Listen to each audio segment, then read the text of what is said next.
You're listening to Crushing Club Marketing, a podcast for progressive club leaders ready to increase their club's revenue. The time for change begins right now. Membership directors at many clubs have a luxury they haven't had in a long time, a wait list. And even with the good fortune of full memberships, keeping those members in waiting engaged in the club is causing new challenges and turning off those who may be perfect fits for their club.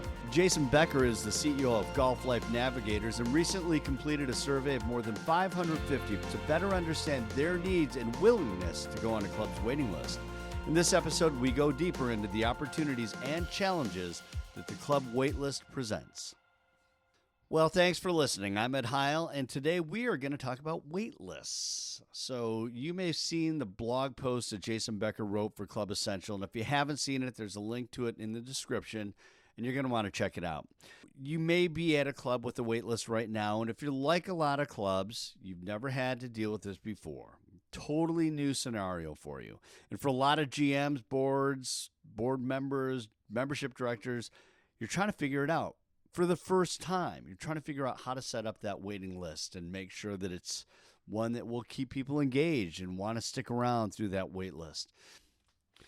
I've talked to several GMs, and some have refundable deposits, some are non-refundable deposits, some are allowing access to golf and various amenities, and some are not. Some are selective of who they're letting on the wait list first. Letting in off the waitlist first, I should say, and others are accepting new members chronologically. So a lot of variations, and I'm sure some things that are working and some that aren't working as well for others, but clearly all over the place. On the other hand, if you don't have a waitlist, guys like Jason Becker will tell you, be sure to let the world know that you don't have a waitlist, because what Jason found in his survey is that people want to join a club and they don't want to really have to wait. So today we are checking in with Jason to get his thoughts on his survey and to learn more about what he has found as it relates to club waitlists. Jason, thanks so much for joining us. Thanks, Ed. Happy to be here. Great to catch up with you again here. For people who are not familiar with Golf Life Navigators, can you just give an overview of who you are and what you do and how you help? Sure. Yeah. Essentially, what we built 7 years ago was an environment that connects private club, bound prospects to different communities across the Sun Belt. So we invented some technology that does filtering, like any dating website algorithm, very similar to that. Not so much for the consumer to be able to filter search 150 clubs in a given market, but for the club to connect with like-minded prospects that are going to be happy at the club. Because we all have been at facilities where you have 10 or 15 members that are not happy to be there. And so we created, through the algorithms, a way to help clubs find the perfect member for them so their attrition rate goes down over the course of time. Terrific. And from a user experience, I mean, if you are considering a golf community as the next step, you use Golf Life Navigators to help you find the best spots. Is that correct? Yeah, we've had 50,000 users use the platform over the last several years just to help zero in on utopia, right? I mean, you come to a Southwest Florida where there's 158 club options. You can't do that on your own and go to every community. So let's narrow it down to 6 or 7 and then take it from there. At least you're close to finding that perfect environment. And given the way things have gone in the golf industry through the pandemic, you guys have been pretty busy. Maximum overload on the website. That's for sure. We actually did a deployment not too long ago through the Florida State Golf Association and had 1,200 new prospects within about 12 hours. Oh my gosh! All those forms being completed. It was really telling of where the heads are of not just buyers looking for a club, but members at current properties looking for a lateral move or a move outside of market, largely in part just because of capacity issues this winter. Yeah. Wow. That's awesome. Today, let's talk about the waitlist situation. You wrote a piece recently that was posted at Club Essentials and on waitlists. And Mhm. tell me a little bit about the survey. Let's talk a little bit about what you were setting out to do when you did the survey, and how many people were you surveying? So I started getting pull on this topic probably last November from a lot of general managers that I know and board members in South Florida saying, I think that we're going to be close to a wait list soon, but we've never been there before. And we have no idea necessarily how to build it to A, keep the current members happy, but B, keep prospects happy to be on a wait list. Mm. So do we ask for a down payment? What are their expectations of playing ability during the season in the wintertime? So we've got a database, as I mentioned earlier, 50,000 people that are all prospective members looking for a club. So we thought, let's survey them. Let's ask them what would make you content to be on a wait list, and what kind of things or access to amenities would um, make you content, and moreover, where's your head on the real estate side of things? Because as we all know, the inventory levels were dramatically low in these communities. If there's no homes in there to buy, is that going to factor into your decision?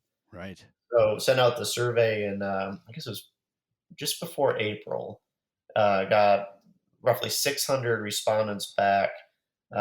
Really solid data in terms of context of where their heads were, and was able to put in reporting form to get it out to the GMs by the time the season was done in the South, so that way they can meet with their boards and start structuring this waitlist program, or nix an idea they thought might have been good, but based upon buyer sentiment, it wasn't.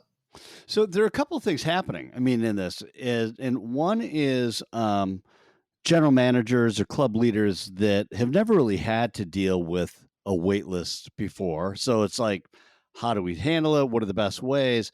But it also, and especially in reading your piece, I mean, there's a competitive nature of it, right? It's like you could have multiple clubs in a market with a wait list, but what are they offering, and how does that balance against their initiation fee? And some of the numbers that you found were um, pretty surprising, or maybe not surprising as much as just I don't know. I mean, I thought it's just great information. Like I thought one of the things was around the amenities that are most important for people who are waitlisted, for example. I mean, some of that data was terrific.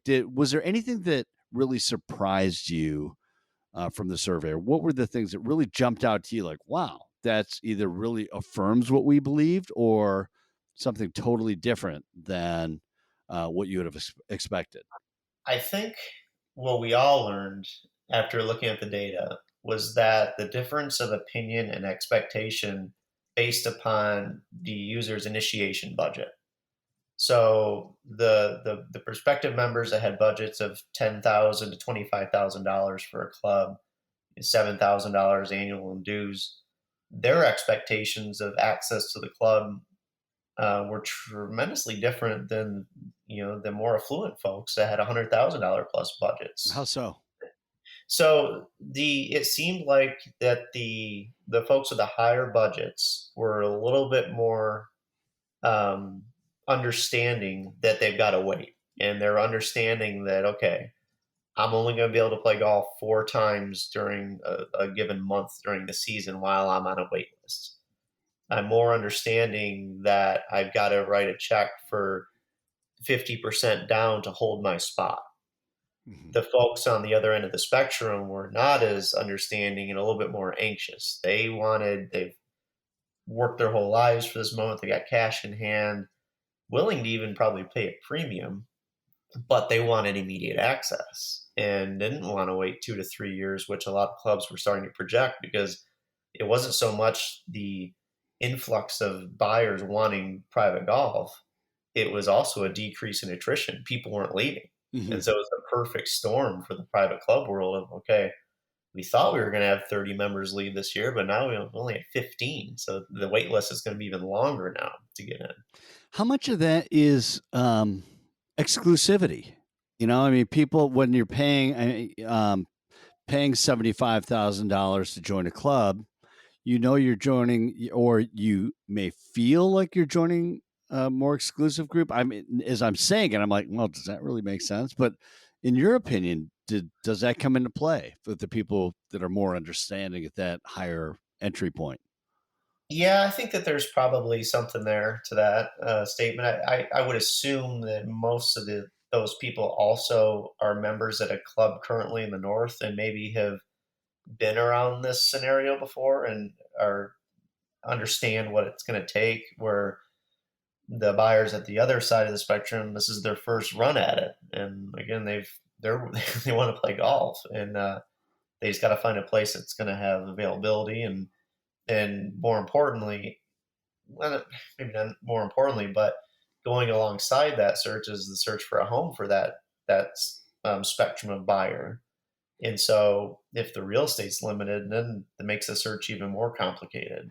Yeah, Whereas the higher end buyer has some time to wait, or might just buy an investment condo at a club down the road and then wait for homes to come back on the market. right, right. Yeah, I want to come. I want to come back to the real estate piece because that has been fascinating as well. In just actually listening to another podcast around real estate in golf communities. Um, but back to the wait list and the amenities discussion. Um, and I don't know how much you talk to your clients about this in the past, but um, this idea of offering access or more access to clubs, has that always been part of the wait list, you know, arrangement, or is that something that, with this need to try to hang on to as many prospects as possible, is that something that's just really evolved over the last couple of years? I mean, from what you understand. From what I understand, there's a lot of the higher end clubs were already at wait lists before COVID, so they had a pretty good feel for what they needed to offer to keep somebody on a wait Hmm. list. And access obviously is certainly a big deal. Most clubs you can get access to the dining and the fitness and pools if they have them. It's been the golf course which is the conundrum, and because as we've all read, rounds are way up too now, and Right. so you have members up there playing more golf than they ever played in the past. So how do you work in somebody on a wait list that wants to play 2 or 3 times a month? Without upsetting the current membership. So that's been the delicate battle for a lot of these clubs, is to try to figure out, okay, can we get them on the tee sheet, and is it enough to satisfy someone to put down a down payment to be on that wait list? Right. And most of them, if they've done a really good job of it, and they've been able to kind of satisfy both worlds to make everyone happy. And interestingly, and maybe not surprising, but in your survey, the amenities that are most important to access while waitlisted, obviously golf was off the charts. I think your number is like Right. 94% or something like that. Yeah. Mhm. And I know a lot of clubs will say, but you can still dine and you can still, we'll have events and things like that. And it was interesting to see how percentage wise how that meant so so little to waitlisted people. Right. Yeah. I mean, uh, it's certainly golf is obviously the driver there, and I think that at the end of the day, it comes down to, if I'm going to write a check for 25,000 to go on a wait list, I better be able to play golf, and the dining and whatever else, what other amenities I can get that elsewhere. And So are you seeing out there, Jason, more what in your estimation, what percentage of clubs are have a refundable, or is it refundable versus non-refundable deposit? most of them anymore, Ed, are non-refundable, Yeah.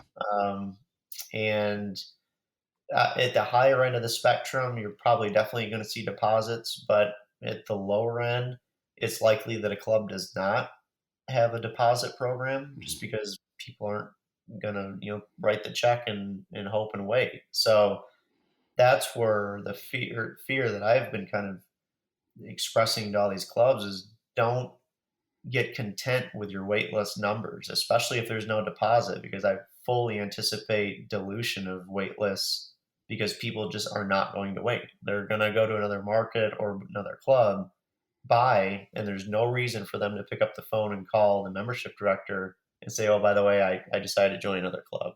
Mhm. You just don't think of that. Right. So your wait list numbers are definitely going to be diluted. Um, One of the numbers that really caught my eye in your piece also is that on average, 70% of prospects across all initiation ranges do not have intentions of joining a waitlisted club that is 12 months or longer. Right. Hmm. Did that surprise you? It did, yeah. It should obviously strike fear in any club that's kind of content on their wait list, because if the prospect pool is thinking that way, and it's likely that it's at least 12 months for clubs because of Right. the decrease in attrition rate over the last year. Then what does that mean for 2023 and 24? And how do I still engage with these buyers?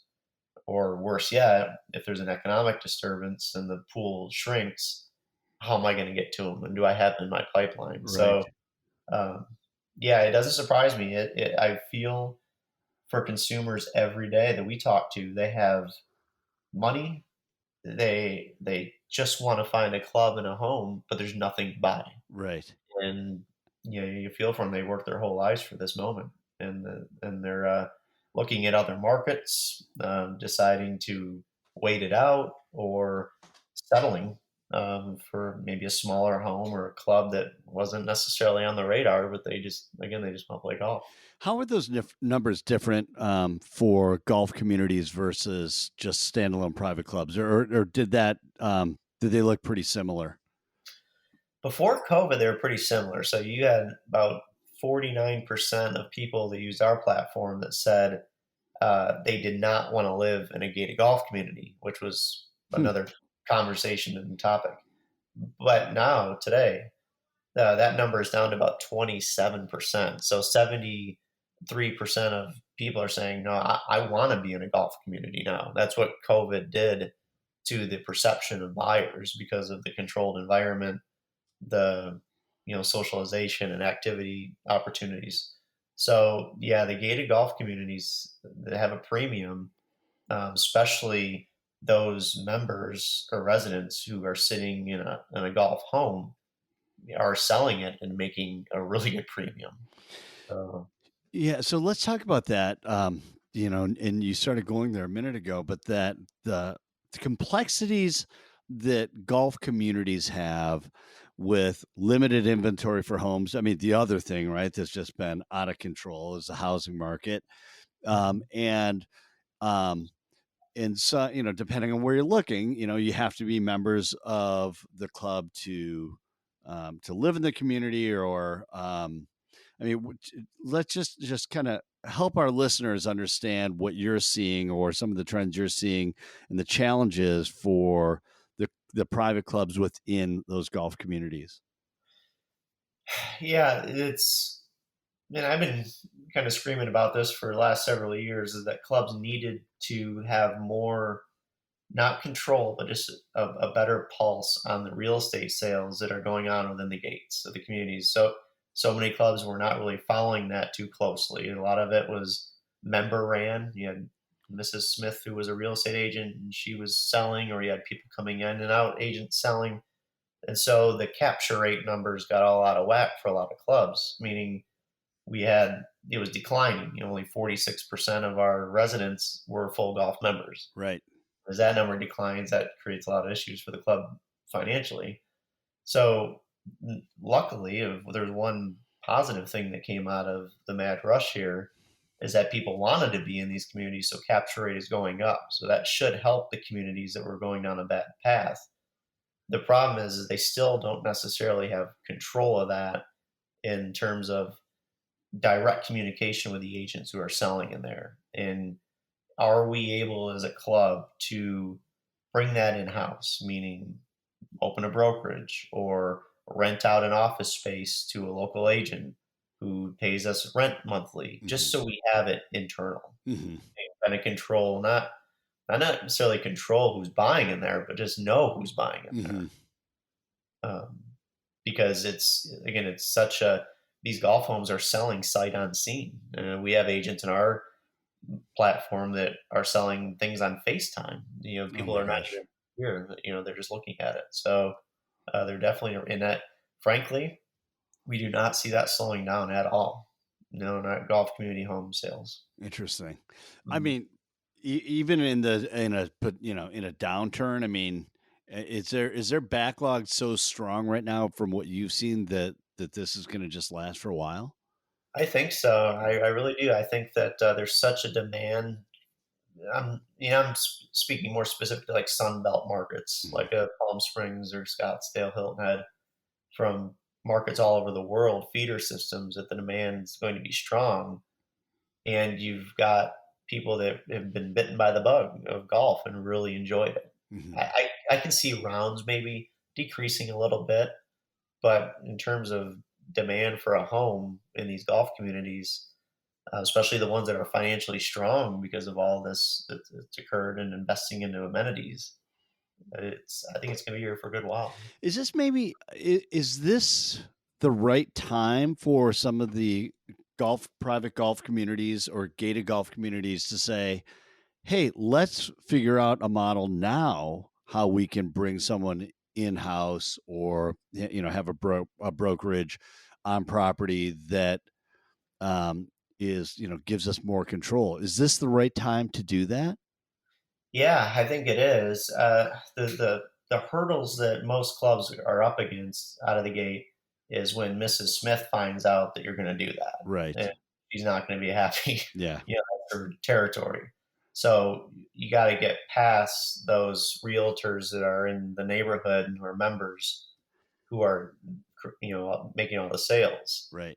I've seen clubs do it. Wycliffe over in the other Palm Beach County, Rob did a fantastic job. Rob Martin, the general manager, and he'll tell you he was nervous hitting the send button on that email out to the membership that the club was going to go in this direction, but received more accolades for it than he did negative feedback.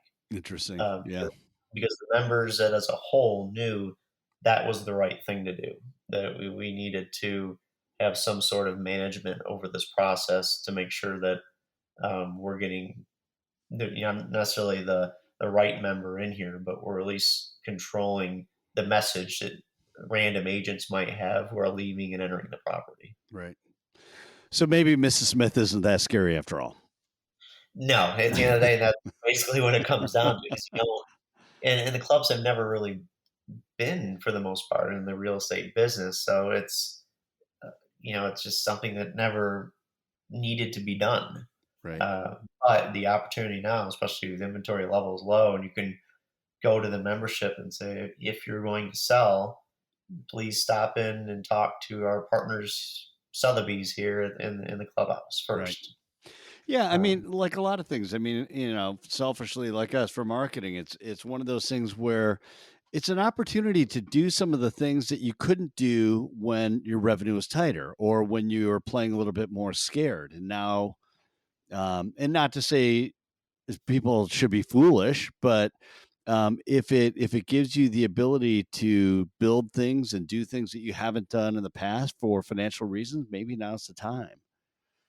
I agree 100%, and we all know that the market value of homes in these communities is affected by the investments into the club's amenities. And it just is. Club benchmarking has plenty of data on that. So use that to your marketing advantage. That hey, we're not just sell golf memberships, but we can help kind of paint the picture of the kind of home and lifestyle that you're going to have here as well. Right.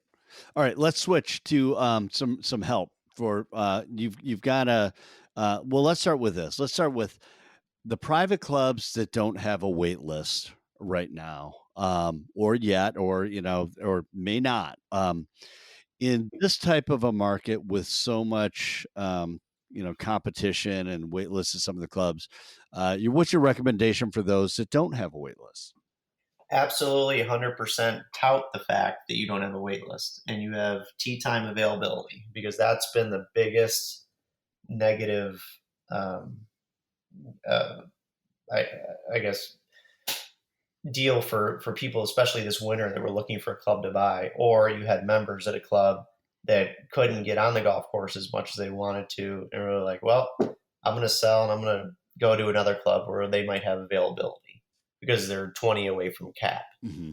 So I would absolutely start marketing the fact that you have availability. And so how do you balance that with the club that's like, well, I don't want people to think that we're not a good club because we don't have a wait list. I mean, um, and even so, it's like, how do we go out and tell people like, hey, join here? We don't have a wait list.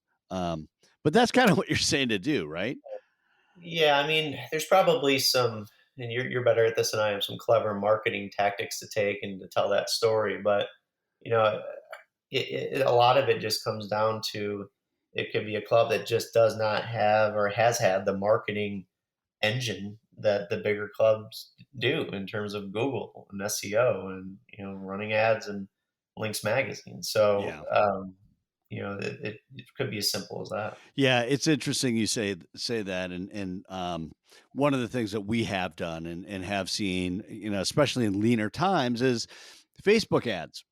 But they're not necessarily, and you can hyper target those, but in a way where it's not saying, "Hey, we want new members," but you know, learn more about private club lifestyle or whatever that is, and find ways. But yeah, it's interesting. Yeah, The and I definitely would tackle my local market for members looking to make lateral moves. I don't think that Interesting would come across as being abrasive to the local golf community at all. I mean, club, subtlety, yeah, I mean, right? clubs could be at overcapacity, and so and there's a lot of them out there that probably wouldn't go on the record to say it, but would love to lower their cap 20 or 30 Right. just to take some of the pressure off the Yeah, rounds. yeah, for sure. Interesting. Um, Yeah. so, for clubs that are new to the wait list idea and there's that may be struggling with finding the right balance, and is it refundable? Is it non-refundable? What amenities should I offer to people on the wait list? Should I offer amenities? What's your recommendation if you were talking to a room full of GMs with this question? What would you tell them based upon what you know?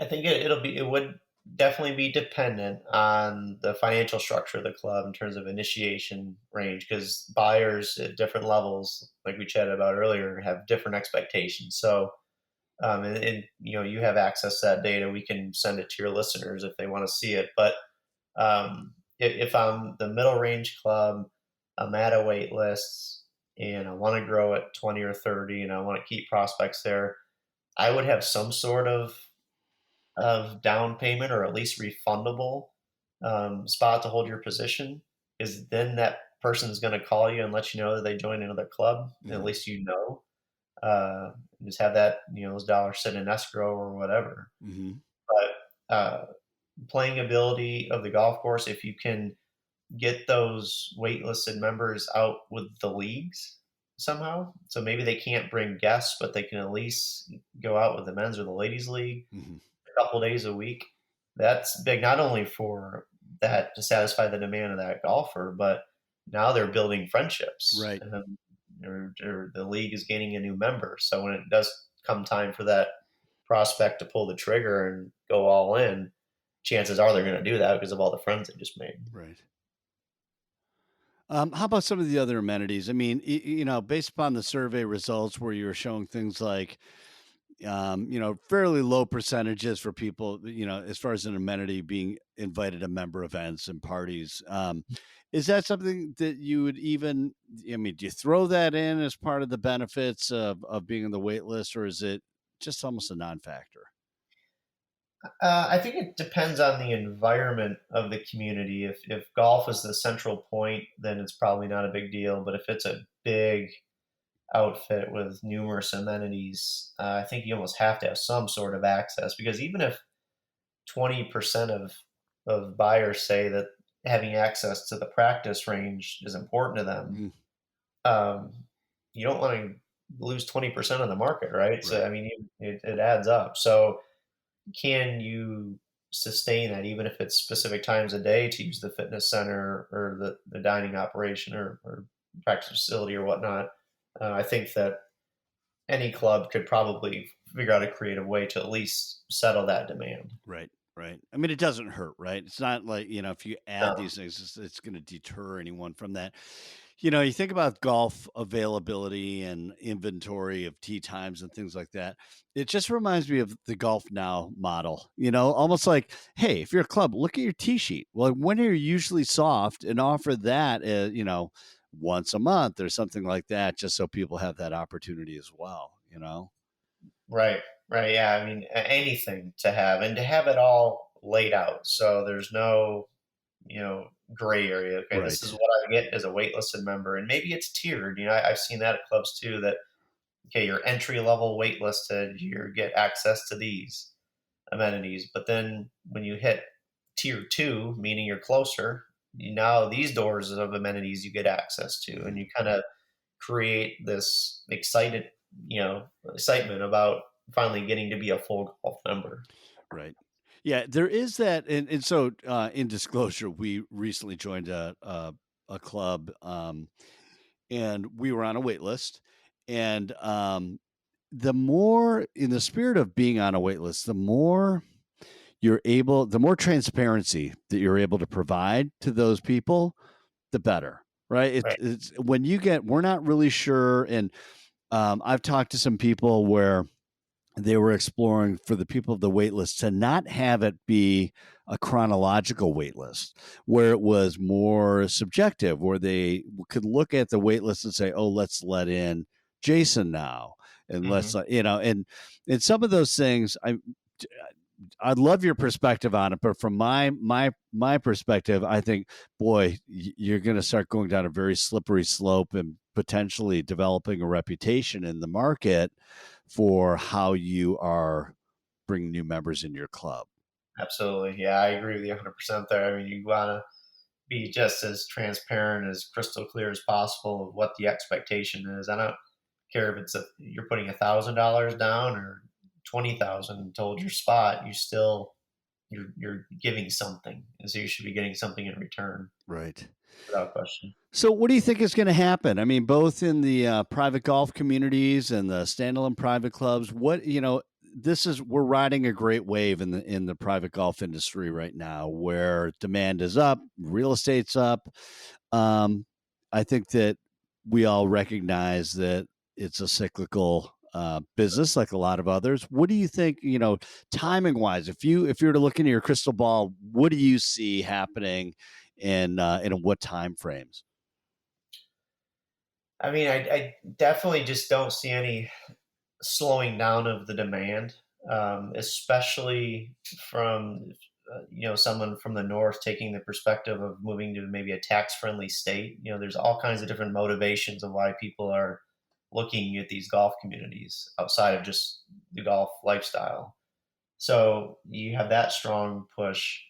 Uh, I think that the problem and the challenges are going to be from the golf side is you have two different memberships. You have kind of the old guard that this is how we've always done it and we're not going to change. And you have the new guard that wants to play 4 days a week and has different views. So I give a lot of credit to the general managers for trying to direct that traffic Mhm. and how do you make the right decisions.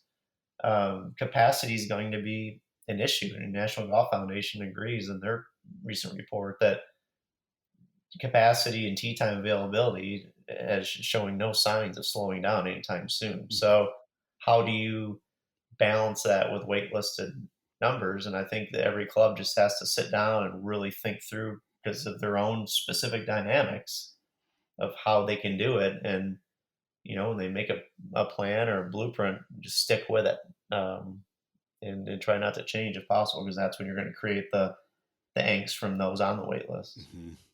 Yeah, it's a crazy time for sure. Well, we'll see how long this lasts. I mean, hopefully this wave continues for a while, and that it's something that private clubs can capitalize on and build great models for, and keep healthy for years to Hmm. come. Yeah, I'm excited as you are just to sit here a year from now and see where we're at. I think we'll be in a similar spot. It might decline a little bit, but our radars are showing no sense of it slowing down. Yeah, got it. Hey, Jason, thanks so much for your time today. Yeah, it was fun. Great to catch up again. Thanks again to Jason Becker, CEO of Golf Life Navigators, and thank you for listening. Be sure to subscribe to Crushing Club Marketing on your favorite podcast platform, and be sure to also check out our Crushing Club Marketing blog hosted at storytellermn.com.